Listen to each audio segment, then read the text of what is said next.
வணக்கம் சிம்மராசி அன்பர்களே, உங்கள் ராசிநாதன் ஆட்சியில் அமர கேதுவுடன் சேர்ந்து அமர்ந்திருக்கிறார். அப்படிங்கிறதுனால மனதிலே சில குழப்பங்கள், புத்தி தடுமாற்றங்கள் உருவாகக்கூடிய வாய்ப்புகளும் உண்டு.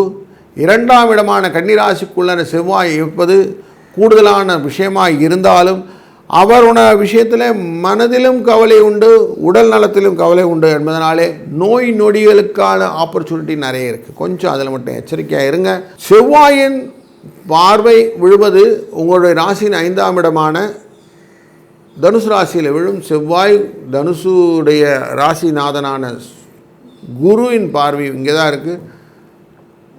சனீஸ்வர பகவானின் பார்வை இங்கே தான் இருக்கிறதுனால குழந்தைகள் விஷயத்தில் சில சேதங்கள் வருவதற்கான வாய்ப்புகள் உண்டு. அவங்களை கொஞ்சம் அனுசரணையாக போவதுனாலும் யூக வணிகங்கள் லாபத்தை கொடுப்பதற்கு வாய்ப்புகள் கொஞ்சம் கம்மியாக தான் இருக்குது.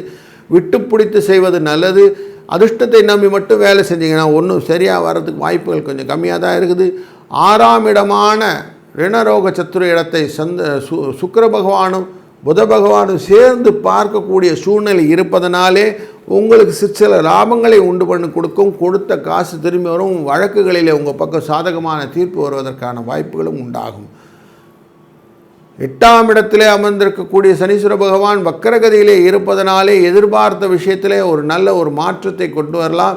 நீங்கள் என்ன செய்கிறீங்கன்னு நினைக்கிறீங்களோ அதை செஞ்சு முடிச்சிடக்கூடிய சூழ்நிலைகள் இந்த மாதத்திலே உண்டாகும். 9ஆம் இடத்திலே இருக்கக்கூடிய செவ்வாய் 2ஆம் இடத்திலே அமர்ந்திருவதும் 10க்குரிய சுக்கிரன் 12ஆம் இடத்திலே அமர்வதும் உடல் சுகங்கள், மனத்திலே லாபங்கள் போன்ற விஷயத்தில் ஏற்படுத்தி கொடுக்கும். அதனால் கொஞ்சம் நல்லபடியான எண்ணங்களை நீங்கள் கொண்டு வருவீர்கள்.